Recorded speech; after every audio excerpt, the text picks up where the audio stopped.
ये नाजरीन अलीमा खानम ने भी बताया, उनकी बहन ने नौरीन खानम ने भी बताया, इनका शेर जैसा भाई इन्होंने जेल में बंद किया हुआ है। पाकिस्तान का दलेर तरीन आदमी, बहादुर तरीन आदमी, इसको जेल में बंद किया हुआ है और उसकी बहनों को मार रहे हैं। इतने बहादुर है ये बहादुरी का आप यहाँ से अंदाज़ा लगा लें। बब्बर शेर जैसे आदमी को जो बहुत बहादुर है, दलेर है। दोस्तों, इमरान रियाज का क्या रिएक्शन है अलीमा खान को बालों से पकड़कर घसीटने का और उसके साथ नरवा सलूक करने का, जो इमरान खान की बहनों के साथ कल वाकया पेश आया है, तो उसके बारे में इमरान रियाज खान क्या बताते हैं। चलो पूरा वीडियो देखते हैं। लेकिन वीडियो को देखने से पहले दोस्तों वीडियो को लाइक करें, चैनल को सब्सक्राइब करें ताकि और लोगों तक पहुंच सके ये वीडियो। तो चलो चलते हैं और देखते हैं पूरा वीडियो। और वो इतना दलेर है कि आज पाकिस्तान के सारे दलेरों को उस पर गुस्सा है कि ये कहाँ से इतना दलेर निकल आया। दलेर तो हम मशहूर थे, हीरो तो हम है कौम के, ये कहाँ से कौम का हीरो बन गया, ये कहाँ से लोगों के दिलों की धड़कन बन गया। अपनी बहादुरी के बलबूते पे उसने अपनी एक सल्तनत कायम की है लोगों के दिलों में। और अब ये सारे टटपूंजिए उससे जेलस होते हैं और जब उसका कुछ नहीं बिगाड़ सकते तो उसको साजिश करके इकट्ठे होकर अपने ताकत के बलबूते पर जेल में बंद कर देते हैं। और आज उस जेल में बंद शेर जैसे आदमी की बहनों को बाहर रुसवा किया जा रहा है, सड़कों पे घसीटा जा रहा है, उनकी बेहुरमती की जा रही है, बुजुर्ग खवातीन को टॉर्चर किया जा रहा है, बालों से पकड़ के घसीटा जा रहा है। शर्म तो नहीं आती इनको, गैरत तो नहीं आती इनको। मैं सिर्फ फील्ड मार्शल आसिम मुनीर को कहना चाहता हूं कि एक लम्हे के लिए सोचें, आपकी बहन को या आपकी बीवी को ऐसे घसीटा जाए, सड़क पे पकड़ के कांस्टेबलें आए और पकड़ के घसीट के ले जाए। देखिए, जिंदगी में मुश्किलात आती हैं, आपके ऊपर भी आ सकती हैं, आपकी फैमिली पे भी आ सकती हैं, आपके खानदान के ऊपर भी ये मुश्किलात आ सकती हैं।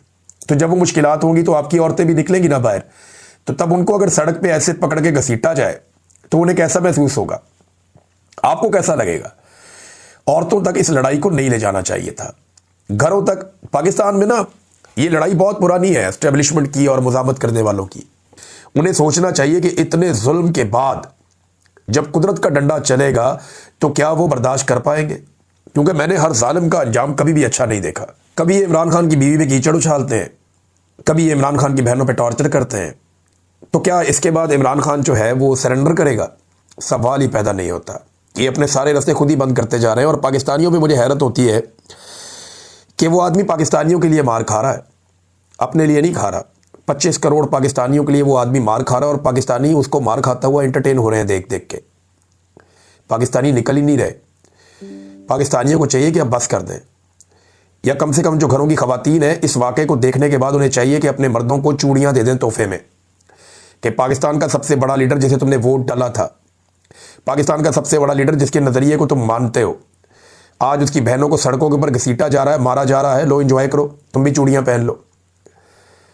क्योंकि देखें, जब लोग अपने हक के लिए खड़े नहीं होंगे, पुरअमन तरीके से बाहर नहीं आएंगे, तब तक ये जुल्म, ये जबर और ये फस्ताइयाँ चलती रहेगी। अल्लामा राजा नासिर अब्बास साहब वहाँ मौजूद थे। उन्होंने इस मौके के ऊपर क्या बात की, जरा उनकी बात भी सुन लीजिए। वो क्या कह रहे थे वहाँ पे खड़े होकर। बूढ़ी औरतों को मारना है, ये कौन सा पाकिस्तान है, कौन सी इंसानियत है, कौन सा दीन है। उन्होंने कहा, पंजाब पुलिस के गुंडों की इमरान खान साहब की बहनों पर तशद्दुद की शदीद अल्फाज में मजम्मत करता हूँ।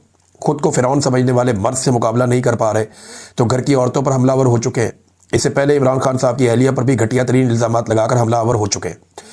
ये सब बुज़दिली और बेगैरती की आला मिसाल है। मुल्क में जमहूरियत और आइन और कानून का जनाजा निकल चुका है।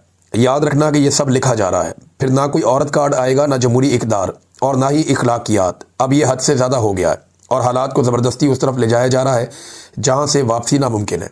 ये जो वाक़या हुआ है ना, ये आग लगाएगा, मैं ये जानता हूँ।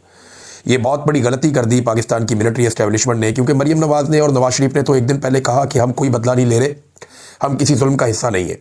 तो जुल्म जो है पाकिस्तान की मिलिट्री एस्टेब्लिशमेंट कर रही है। ये जो अब उन्होंने किया है ना, इसका उन्हें खुमियाजा भुगतना पड़ेगा, आज नहीं तो कल। असद कैसर साहब ने भी इस पर स्टेटमेंट दिया। उन्होंने कहा, जी अडियाला जेल के बाहर जो इमरान खान साहब की बहनों और दीगर कारकुनान के साथ किया गया इंतहाई शर्मनाक और काबिल मजम्मत इक़दाम है। उनका वाहिद कसूर यह है कि वो जेल मैनुअल के मुताबिक अपने भाई से मुलाकात करना चाहते हैं, मगर मुसलसल उन्हें उनके जायज़ हक से महरूम रखा जा रहा है। 26वीं और 27वीं आईनी तरमीम के बाद सूरत हाल इस कदर तशवीशनाक हो चुकी है कि अदलिया अपने ही जारी करदा अहकामात पर अमल दरामद नहीं करवा सकती, जबकि एक जेल सुपरिटेंडेंट का तो मामला ही नहीं है। इमरान खान साहब कहते हैं वहाँ पर बैठा हुआ एक कर्नल है जेल के अंदर जो सारी चीज़ों को कंट्रोल करता है। अलीमा खानम ने पोल खोल दिया। बहरहाल उन्होंने कहा, जी कि हमें बताया गया कि आसिम मुनीर का नोटिफिकेशन होने तक इमरान खान साहब से आपकी मुलाकात नहीं करवाई जाएगी। तो अब आसिम मुनीर साहब के नोटिफिकेशन का इंतज़ार करें। जब वो नोटिफिकेशन हो जाए, और मैंने आपको ये बात बताई थी, ये अलीमा खानम साहिबा ने उसकी तस्दीक की है, जो खबर मैंने आपको दी थी आज से 1-2 हफ्ता पहले। मैंने आपसे कहा था कि इमरान खान को ये कैद तन्हाई में डाल देंगे, जब तक कि आसिम मुनीर साहब का एक्सटेंशन वाला मामला नहीं हो जाएगा तब तक इमरान खान साहब को कैद तन्हाई में ये रखेंगे, ताकि इमरान खान साहब का कोई स्टेटमेंट बाहर आके असरअंदाज ना हो। अब उस सूरत हाल का पूरा पाकिस्तान सामना कर रहा है। नाज़रीन, ये बेशर्मी और बेगैरती ये इनके गले पड़ेगी, ये मैं आपको आज कह रहा हूँ, आप लिख के रख लें। और ये कल को कोई औरत कार्ड भी नहीं खेल सकेगा। जितना जुल्म इन्होंने कर दिया बिलावल जरदारी ने, मुझे याद है एक छोटी सी बात के ऊपर कितने बेगैरत हो आप, कितने बेगैरत हो आप। आज वो बिलावल की गैरत नहीं जागती। मरियम नवाज कहती है जनाब कि मैं औरत हूँ और औरतों के लिए ये कर दूंगी वो कर दूंगी, वह औरतों को सड़कों पर घसीट रहे हैं, और वो भी पाकिस्तान के सबसे बड़े लीडर की बहनों को, जिसका मैंडेट चोरी करके ये सारे लोग इक़्तिदार में बैठे हुए हैं।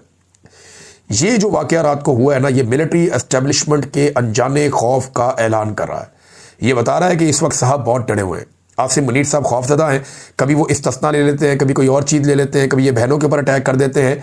ये जुल्म और जबर की एक दास्तान है जो लिखी जा रही है, और इसको पाकिस्तान के अवाम ही रोकेंगे। अब कोई और रास्ता है नहीं। अदलिया तो मौजूद नहीं है, पार्लियामेंट भी मौजूद नहीं है। अब मामला ये है कि ये जालिम रजीम सिर्फ एक सूरत में हट सकता है कि पाकिस्तानी निकल आए और पाकिस्तानी निकलकर इस जालिम रजीम को चंद घंटों में चलता कर दे। ये ज़्यादा टाइम नहीं लगेगा, पाकिस्तानियों को एक दफ़ा टाइम निकालना पड़ेगा। 25 करोड़ का मुल्क है, 2-2.5 करोड़ लोग जिम्मेदारी लें, बाहर आ जाएं अपने अपने शहरों के अंदर, और हुकूमत को घर भेज के तसल्ली के साथ 5-6 घंटे में सारा मामला लपेट दें। बगैर गोली चले, बगैर लड़ाई हुए, बगैर कोई मसला हुए, ये सब हल हो सकता है अगर लोग बाहर आ जाएं तो। लेकिन लोग इतने कि पाकिस्तान की आबादी का कम से कम 10% बाहर आ जाए, यानी हर 10 में से एक आदमी ये जिम्मेदारी ले कि वो हुकूमत को घर भेज के वापस आ रहा है। और ये 8-10 घंटे का, 5-7, 8-10 घंटे का काम है, इससे ज़्यादा टाइम लगेगा ही नहीं, क्योंकि हुकूमत बर्दाश्त नहीं कर सकती। जब अवाम निकल आती है, निकल के बाहर